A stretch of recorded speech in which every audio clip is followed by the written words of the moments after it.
Bismillahirrahmanirrahim. Les obligations de la prière.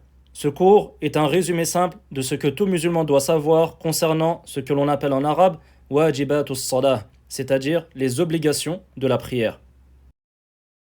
Nous verrons à travers ce cours, si Allah nous le permet, quelle est la définition des obligations de la prière, puis nous allons énumérer et détailler les différentes obligations de la prière. Sache qu'Allah te préserve, que les obligations de la prière désignent les actes ainsi que les paroles qui, en cas d'oubli, peuvent être compensées par deux prosternations de distraction à la fin de la prière. C'est-à-dire que si tu n'as pas fait l'un des actes obligatoires que l'on va citer, un acte ou une parole qui est obligatoire, si tu ne l'as pas fait par oubli, dans ce cas-là, tu pourras compenser cela par deux prosternations à la fin de la prière. Et tu n'auras pas à refaire cet acte contrairement aux piliers de la prière. Ceci est la différence entre les piliers de la prière et les obligations de la prière.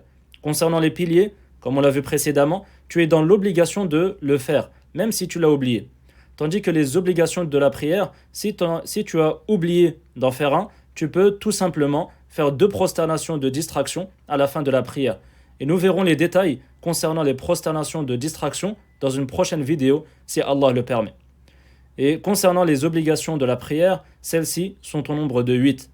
Et un moyen mnémotechnique permettant de retenir ces obligations, c'est que la plupart de ces obligations sont des paroles, tandis que la plupart des piliers sont des actes. La première obligation, tous les Allahu Akbar, sauf le premier. Donc la parole Allahu Akbar, que l'on nomme en arabe at-takbirat, tous les Allahu Akbar que tu dis lorsque tu vas t'incliner par exemple, lorsque tu vas te prosterner, etc. Tous ces Allahu Akbar, toutes ces takbirat sont considérés comme des actes obligatoires. Sauf le premier, car comme on l'a vu précédemment, le premier Allahu Akbar fait partie des piliers de la prière. La deuxième obligation, dire Subhan Rabbi al-Azim lors de l'inclinaison, c'est-à-dire la parole en elle-même. L'acte, comme on l'a vu précédemment, l'inclinaison en elle-même est considérée comme un pilier, tandis que la parole que l'on dit lors de l'inclinaison, qui est Subhan Rabbi al-Azim au minimum une fois, ceci est considéré comme une obligation parmi les obligations de la prière.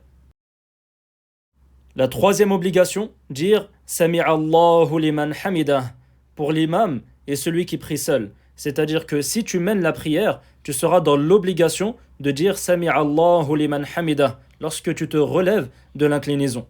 De même pour celui qui prie seul. Celui qui prie seul sera dans l'obligation également de dire Sami'allahu liman hamidah lorsqu'il va se relever de l'inclinaison. Et concernant celui qui prie derrière l'imam, que l'on appelle en arabe al-ma'moum, celui qui prie derrière l'imam n'est pas dans l'obligation de dire Sami'allahu liman hamidah et il dira tout simplement Rabbana wa lakal hamd.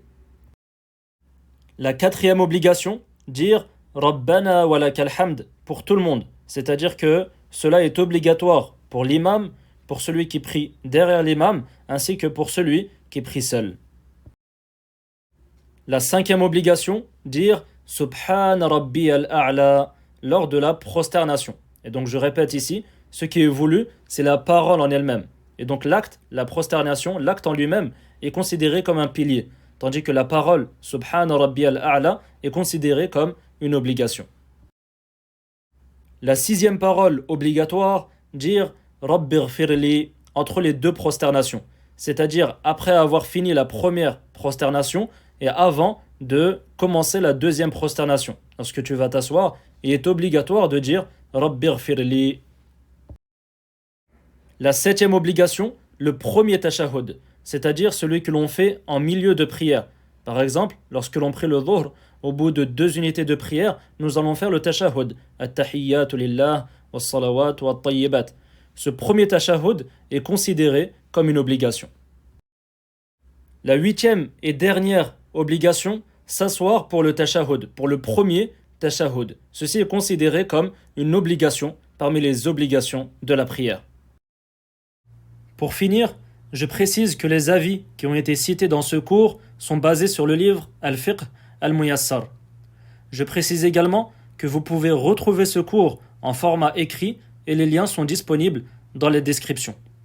N'hésitez pas également à poser vos questions en lien avec ce cours dans les commentaires. Wallahu a'lam wa sallallahu ala nabiyyina Muhammad wa ala alihi wa sahbihi wa sallam.